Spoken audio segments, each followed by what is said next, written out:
All right, so here's the deal. It just snowed in northeast Pennsylvania, so I spent the last half hour shoveling, but that's not the real deal.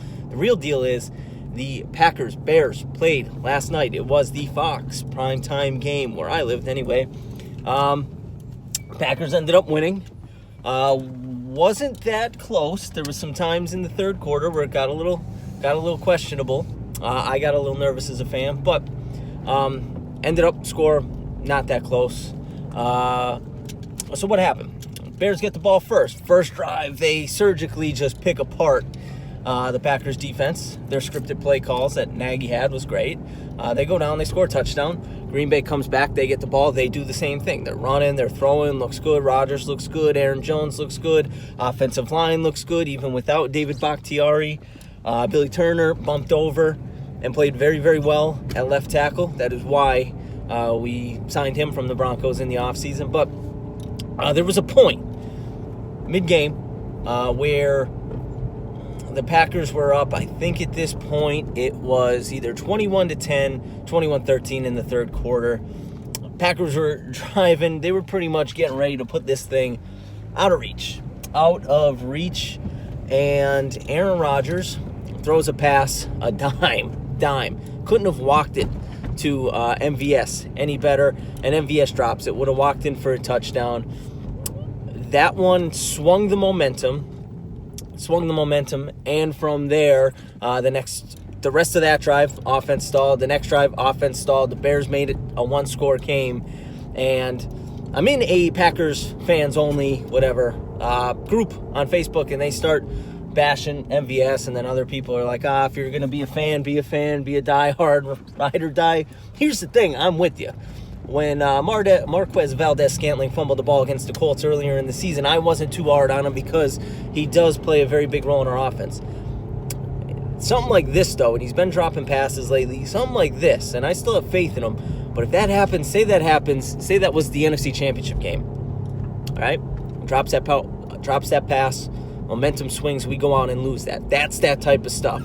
So week 17, I'm going to take that stuff a little more. I'm not going to be as happy about something like that as a fan as I would be, or as understanding, that's a better word, in week 17 as I would be earlier in the season because, listen, we need to, almost an accident in front of me, plow truck almost took some car out there, Jesus, woo! But I'm not going to be as accepting of that week 17 because, listen, those are mistakes that can't happen. Those are things that cannot happen in the playoffs because, again, something like that. It almost happened yesterday. Momentum swings. You come back, you lose the game. Packers settled it down.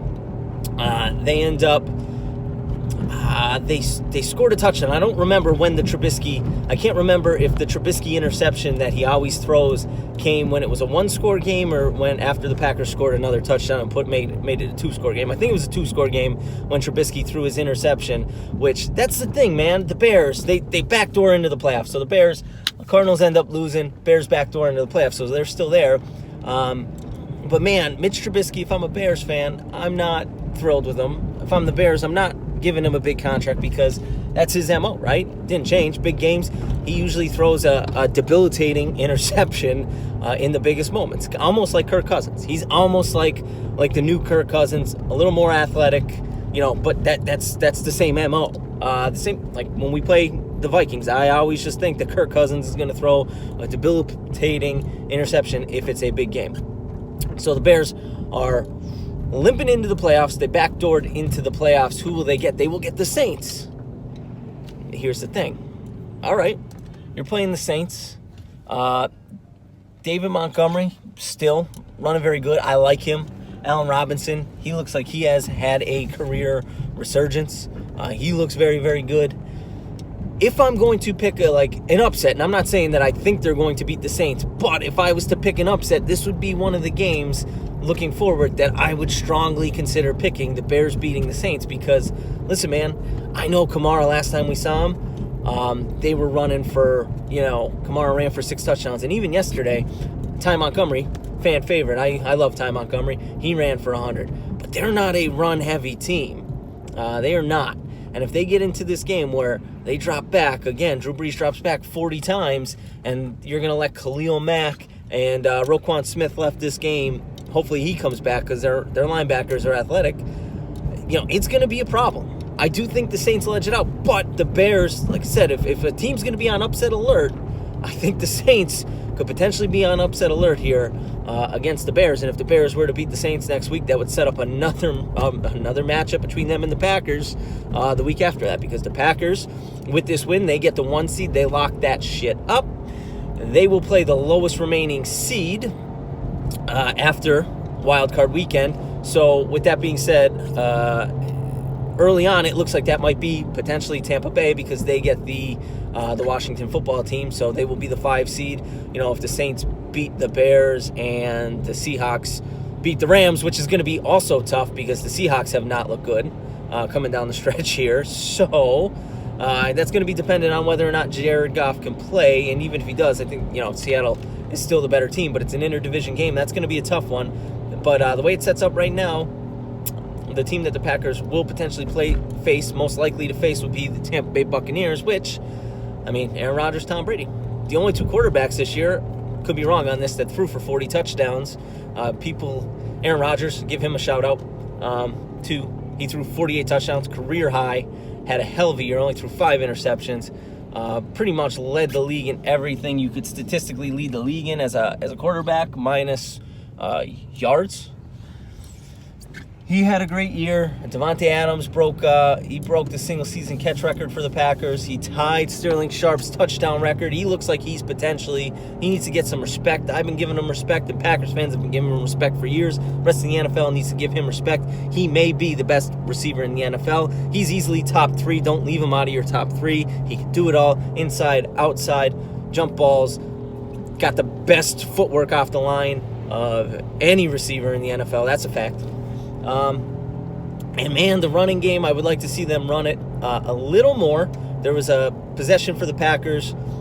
They seem to, when their offense stalled, they seem to get pass. I want to see more drives like the first drive of the game. Run, okay, hit him with a pass. Run, hit him with, you know what I mean? I want to see that. And Aaron Jones, they need to re-sign him in the offseason. He's the best of the 3. I like A.J. Dillon. I like Jamal Williams.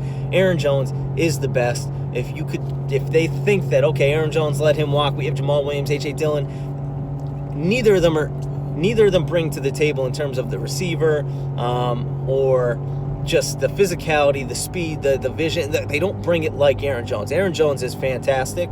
I would like to see a little more A.J. Dillon after the week against the Titans. He only got 1 or 2 carries, wasn't out there that much. I want to see those 3 rotate. Aaron Jones needs to have the most, but if you're going to run it 30 times, you give Aaron Jones 15, 16 of those touches, split the other 15, 14 amongst Jamal Williams and A.J. Dillon. Just keep switching it up. Keep those guys fresh. Like I said, the offensive line held up very well. The Packers are hot. The Packers are hot. Their defense is playing very, very well. Their defense is playing extremely well. That's secondary, man. Underrated. Jair Alexander, stud. Adrian Amos had another interception. I'm pretty sure every single game that he's been a Packer against the Bears, every game, I think he's had a pick. At least 3 of them for sure. But I think he's picked Mitch Trubisky off in every game that he's played as a Packer against the Bears. They still have those pass rushers, man. Rashawn Gary, I like him. Saw Snacks Harrison get in there a couple times. Love that signing. Just because if he has anything left, if he could bring anything, if he's got anything left, he's going to do very, very well for the Packers, to spell Kenny Clark and Dean Lowry. And listen, we're going to get a week off, Packers fans. You just scout. You scout what's going on. And, you know what I mean? I'm looking in the NFC, and there are obviously teams that could beat us. The Saints, the Bucks, they spanked us when we played them earlier in the season. But, the way the Packers are playing right now, their offense is in sync and their defense is getting it. So, they have to be one of the scarier teams for the other NFC teams. If you're an NFC team, I can't imagine you want to play the Packers at this point. And there's really not, as a fan, a team in the NFC that scares me. That I think, oh, nope, we're going to lose to that team. There's not a team that scares me. And if there was one, I would be honest with you and I'd say it. There's just not one to me as this Packers fan. There's just not that team out there. So, big win, number 1 seed locked up. Bears could put the Saints on upset alert. Could set up another matchup between the Packers and the Bears. In the divisional round, I'd love to see it. Listen, I'm never going to shy away from seeing a Packers-Bears game. Never, ever, ever. Even though it's tough to beat a team 3 times, I'm not going to shy away from that. But I'm also not going to shy away from a Packers-Bucks matchup. So either way, however it unfolds, I'm there for it. Love to see it. Pack, let me know. Go Pack, go.